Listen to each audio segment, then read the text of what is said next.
Shriram Samarth. 12 August. शांती परमात्म स्मरणाने मिळते.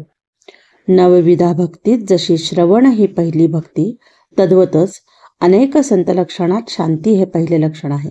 वास्तविक संतांची लक्षणे सांगता येणे कठीण, पण असे म्हणता येईल की शांती हे संतांचे मुख्य लक्षण आहे. पृथ्वी ही क्षमा शांती रूप आहे. त्याप्रमाणेच संत असतात. शांती ढळायला बाहेरची परिस्थिती कारण नसून अंतःस्थिती हीच कारण आहे. जिथे स्वार्थ तिथे अशांती. भगवंताहून मी निराळा अशी जिथे द्वैत भावना तिथे खरी शांती नाही. अनन्यतेने शांती प्राप्त होते आणि तीच परमार्थाचा पाया आहे. पैसा आणि लौकिक ही अशाश्वत आहेत. त्यांच्यात चित्त ठेवल्याने अशांतीच येणार. शांती बिघडायला 2 कारणे आहेत. एक, गत गोष्टींचा शोक आणि दुसरे, पुढची चिंता. आपल्या बाबतीत घडणारे मागले आणि पुढले हे दोन्ही ईश्वराधीन आहेत अशी दृढ समजूत झाली तर शांती बिघडणार नाही. आणखी महत्वाची गोष्ट म्हणजे सदाचरण. सदाचरण नसेल तर शांती कधीही येणार नाही. पश्चाताप करण्याची पाळी येईल. म्हणून प्रत्येक कर्म भगवंताच्या साक्षीने करावे.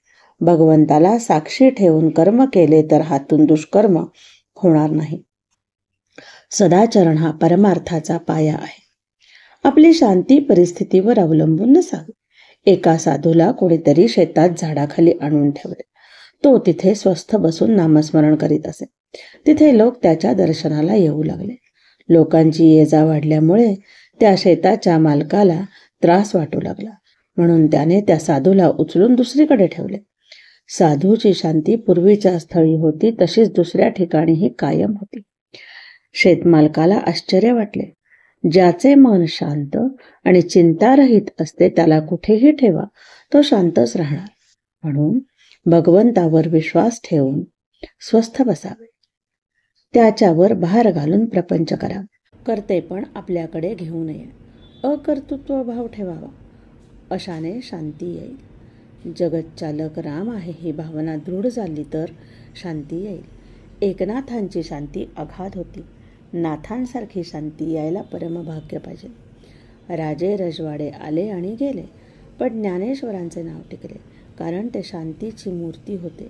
ही शांती काय केले असताना मिळेल? भगवत स्मरणा वाचून अन्य उपायाने ती साधणार नाही. जे जे घडते ते ते भगवत इच्छेने घडते ही दृढ भावना असणे हेच शांतीचे लक्षण. कर्तृत्वाभिमान शांतीच्या आड येतो. विद्या, वैभव, कला, संपत्ती, संतती याने शांती येतेच असे नाही. निरपेक्षता हे शांतीचे मूळ आहे. मनाविरुद्ध गोष्ट घडल्यानंतर लगेच भगवंताची आठवण करावी म्हणजे आपोआप शांती येईल. मनातली शांती कायम ठेवून रागवता येते. तसे केल्यास हातून प्रमाद घडत नाही. आजचे बोधवचन: शांती परमात्म स्मरणाने मिळते. ते स्मरण अखंड ठेवावे आणि खुशाल प्रपंच करा.